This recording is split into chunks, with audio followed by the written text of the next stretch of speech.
Our text today is read from the 17th chapter of Revelation, beginning with verse 1. And there came one of the seven angels which had seven vials, and talked with me, saying unto me, Come hither, and I will show unto thee the judgment of the great whore, that sitteth upon many waters, with whom the kings of the earth have committed fornication, and the inhabitants of the earth have been made drunk with the wine of her fornication.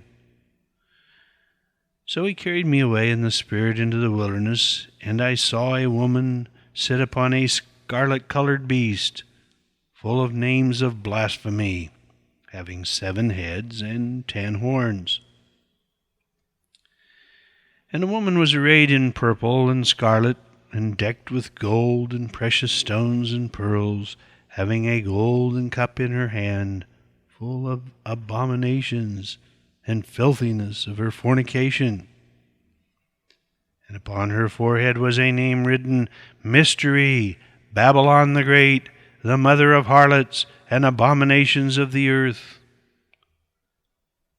And I saw the woman drunken with the blood of the saints and with the blood of the martyrs of Jesus. And when I saw her, I wondered with great admiration. And the angel said unto me, Wherefore didst thou marvel? I will tell thee the mystery of the woman and of the beast that carrieth her, which hath the 7 heads and the 10 horns. The beast that thou sawest was, and is not, and shall ascend out of the bottomless pit, and go into perdition. And they that dwell on the earth shall wonder, whose names were not written in the book of life from the foundation of the world, when they behold the beast that was, and is not, and yet is. And here is the mind which hath wisdom. The 7 heads are 7 mountains on which the woman sitteth. And there are 7 kings, 5 are fallen, and 1 is, and the other is yet to come, and when he cometh he must continue a short space. And the beast that was and is not, even he is the 8th, and is of the 7, and goeth into perdition.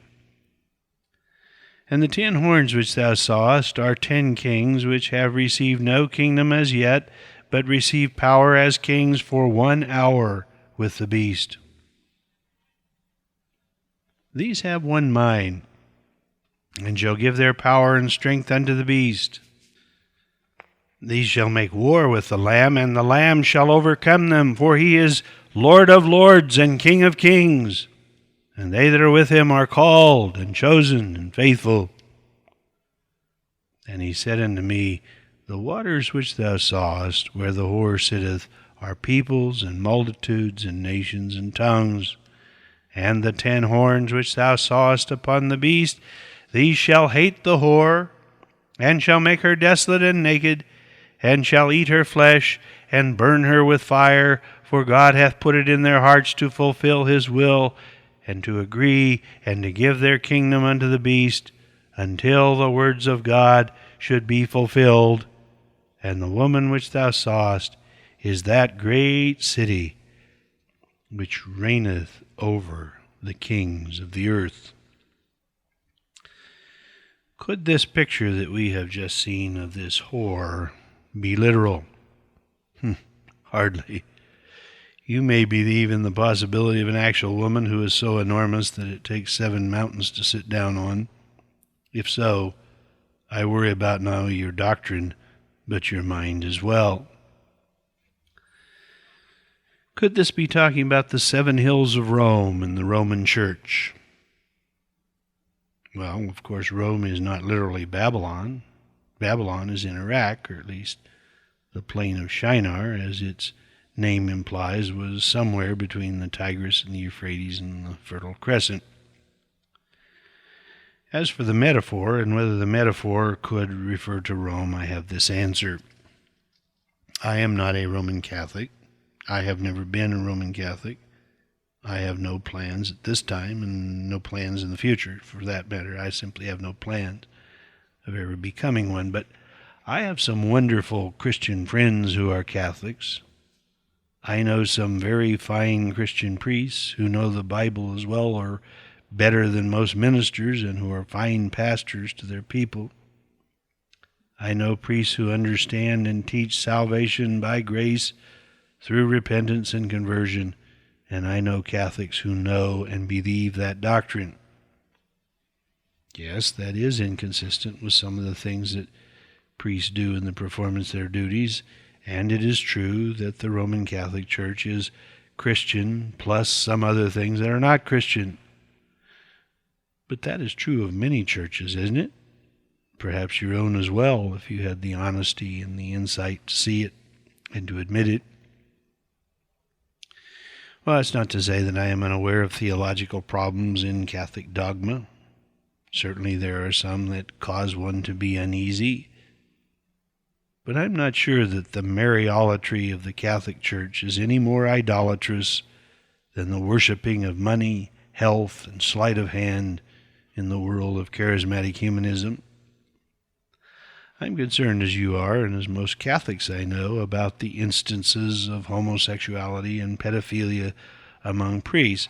But recent events in the non-Catholic Christian world make clear that ministers do not have to be Roman Catholics to have the problem of homosexuality, pedophilia, and adultery in this or any other day, for that matter. And I do not think that the legalism and the emphasis on works and receiving grace by the sacraments of Catholicism is any more legalistic than the baptismal regeneration and good works for obtaining and maintaining salvation doctrines of at least 4 major non-Catholic denominations that I'm thinking of and could name.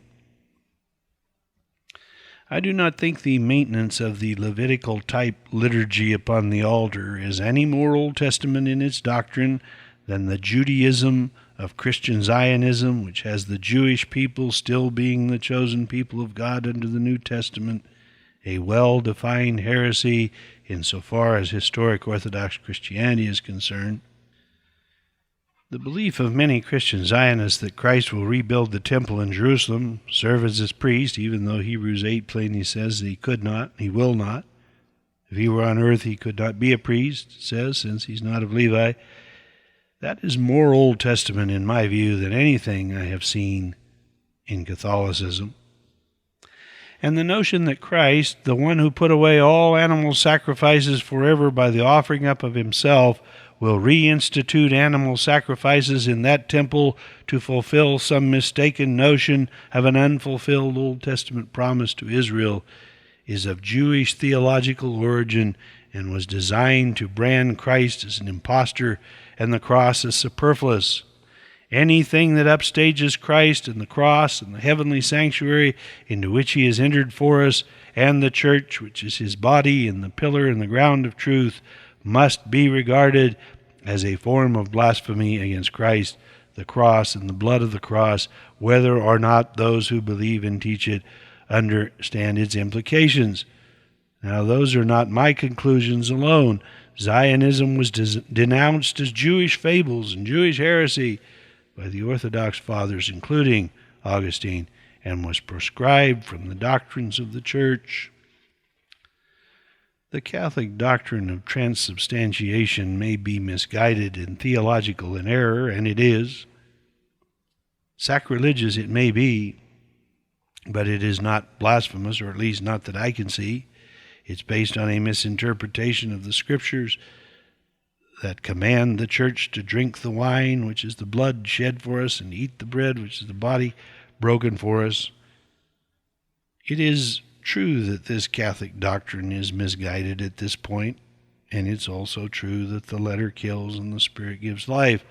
But honest mistakes in interpretations of biblical passages, heresy though they may be, are not regarded as blasphemy. Yet virtually all so-called fundamental and conservative Christian churches and groups today are Christian Zionists in their doctrine and believe that animal sacrifices will be reinstituted in a restored Jewish kingdom, and incidentally, the Roman Catholic Church as an organization has never made the error of Christian Zionism. I am sure that the whore finds open doors and victims in the Roman Church, but that is true of every church and church group.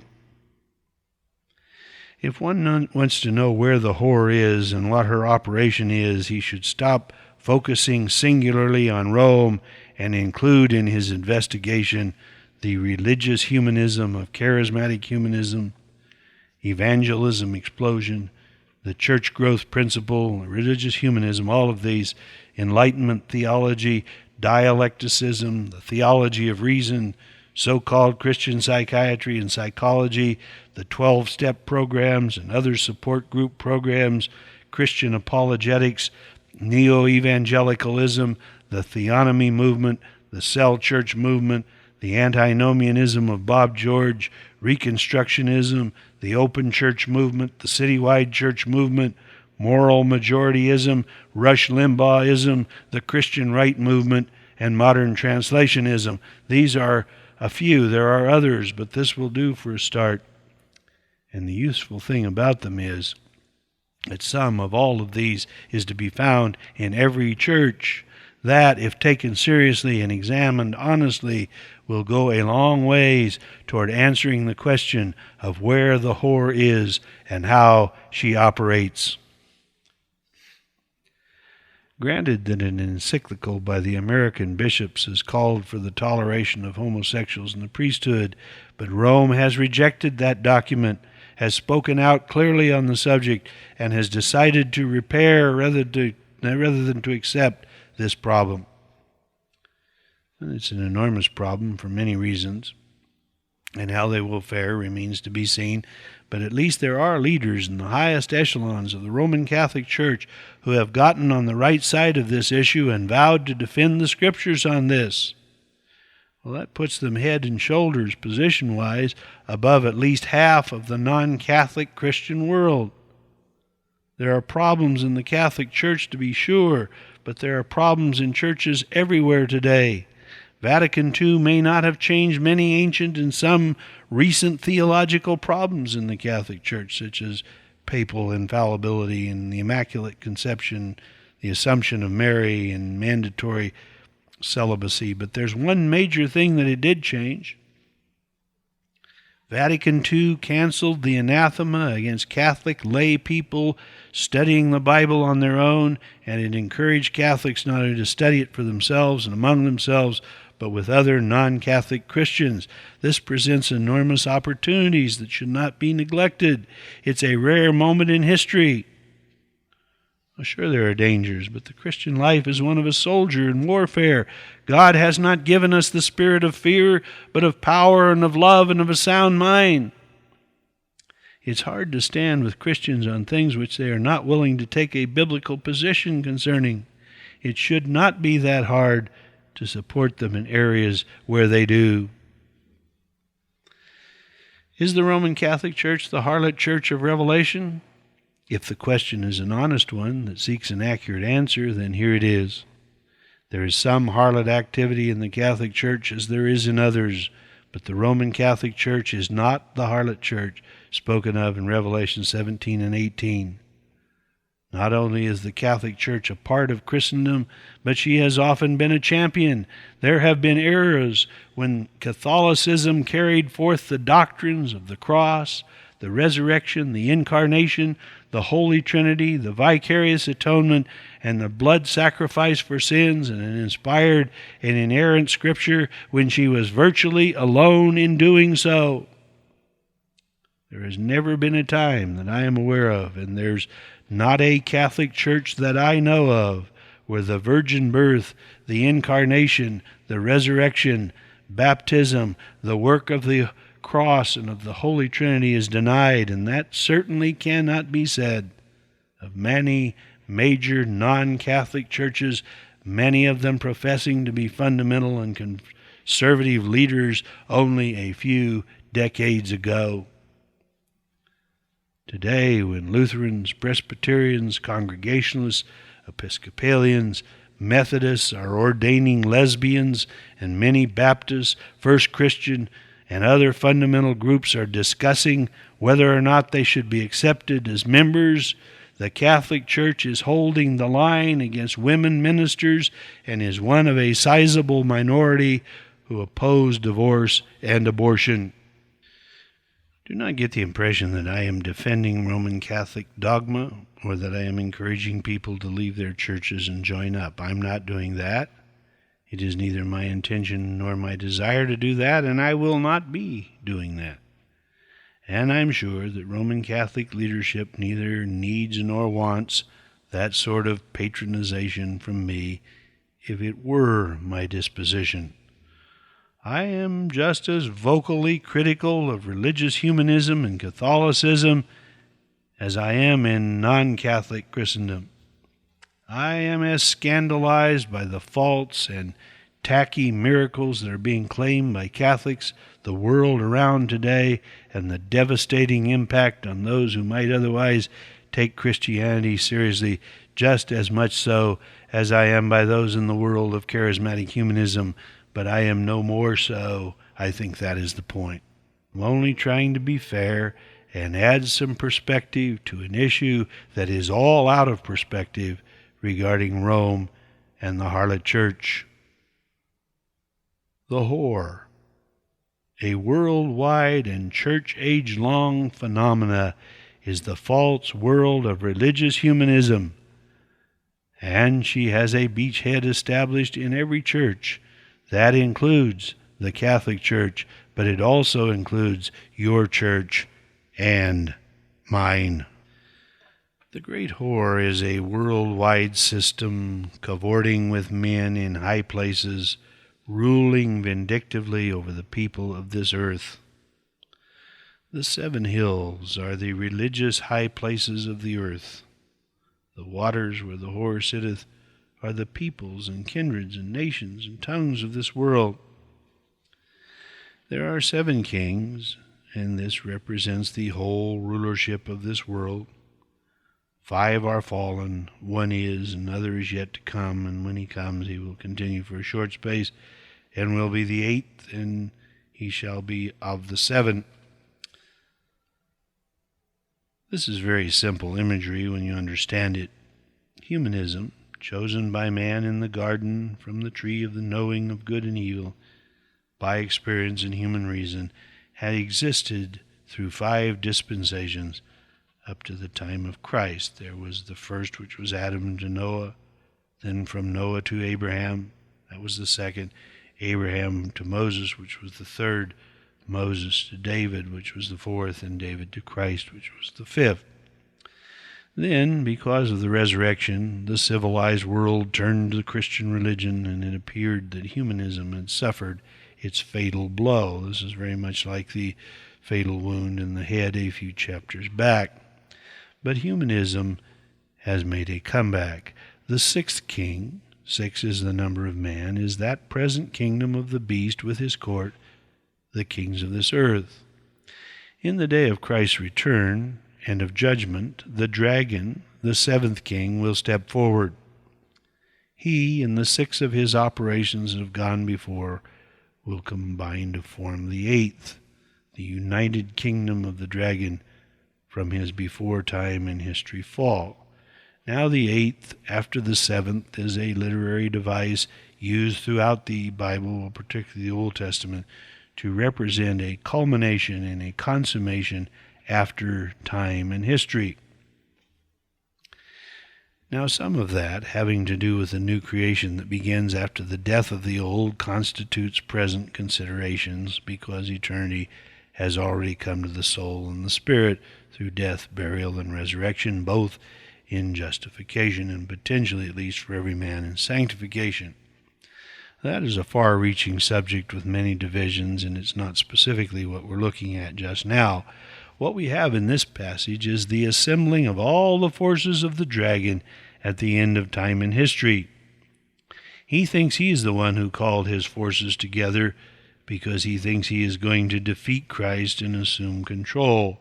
But in fact, it is God who has assembled them, and for quite another purpose. At the very end, the dragon gets it all together, just in time to be smashed to rubble.